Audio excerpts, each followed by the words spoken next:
বলছে কত সালে দিল্লিতে লোদি বংশের শাসন শুরু হয়? কত বললাম? 1451। অপশান সি রাইট অ্যান্সার হবে।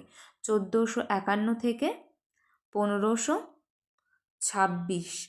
এটা পানিপথের প্রথম যুদ্ধের মাধ্যমে কিন্তু লোদি বংশের অবসান ঘটে।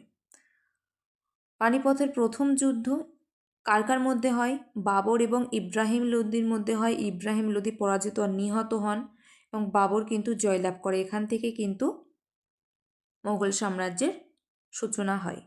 এবং সাল কত? 1526। ইম্পর্টেন্ট, মনে রাখবেন। পরবর্তী কোশ্চেন দেখে নেব কি বলছে। লোদি বংশের প্রতিষ্ঠাতা কে ছিলেন? তো লোদি বংশের প্রতিষ্ঠাতা কে ছিলেন? বহলুল লোদি।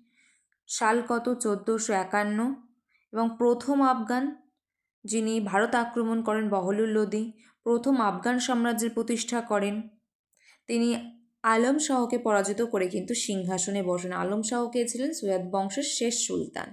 চলে যাবো পরবর্তী কোশ্চেন। এখানে সঠিক অ্যান্সার হচ্ছে অপশান ডি। বহলুল লোদি তার শেষ সামরিক অভিযান করেছিলেন কার বিরুদ্ধে?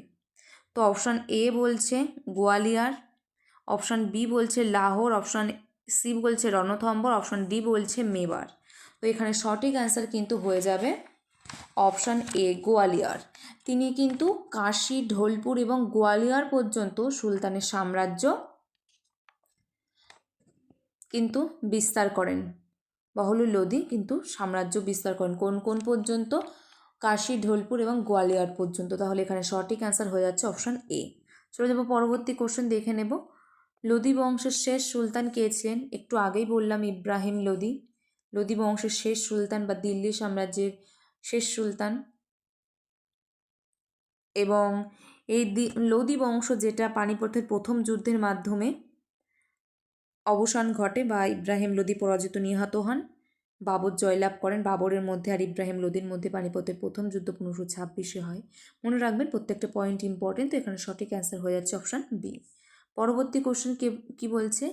কে লোদি শাসনের অবসান ঘটান? কে ঘটান? বাবর হয়ে যাবে, কারণ বাবর ভার্সেস ইব্রাহিম লোদি পানিপথের প্রথম যুদ্ধ 1526। ইব্রাহিম লোদি পরাজিত নিহত হন, বাবর জয়লাভ করেন, যার ফলে লোদি শাসনের অবসান ঘটে। কারণ ইব্রাহিম লোদি ছিলেন কিন্তু লোদি বংশের শেষ সুলতান। তাহলে এখানে সঠিক অ্যান্সার হয়ে যাচ্ছে অপশান সি। পরবর্তী কোশ্চেন কি বলছে? কোন যুদ্ধে